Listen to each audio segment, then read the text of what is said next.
તો hello everyone, કેમ છો તમે બધા? આઈ હોપ કે તમે બધા મજામાં જ હશો. તો હમણાં તમે થોડાક દિવસો પહેલાં જોયું હશે કે એકાત્રે વ્લોગ આવતા હતા.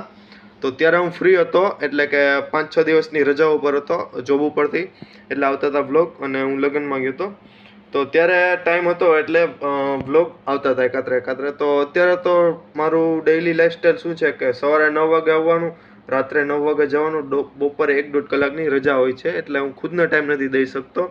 તો હમણાં થોડાક દિવસોમાં હું અહીંથી છૂટો થવાનો છું. તો તે પછી ભણવાનું ચાલુ થાય છે, એટલે બપોર પછી હું ફ્રી જઈશું. તો ત્યારે મારાથી કોશિશ થશે એટલે હું ટૂંકમાં 2 દિવસે બ્લોગ અપલોડ કરીશ મારી ચેનલમાં. તો તમે મને જરૂરથી સપોર્ટ કરજો. તમે સપોર્ટ કરો છો એના હિસાબથી મને મોટિવેશન મળે છે. તો પ્લીઝ થોડોક સપોર્ટ કરજો અને ચેનલને સબસ્ક્રાઈબ કરી દેજો, શેર કરી દેજો. તો મળીએ વ્લોગમાં.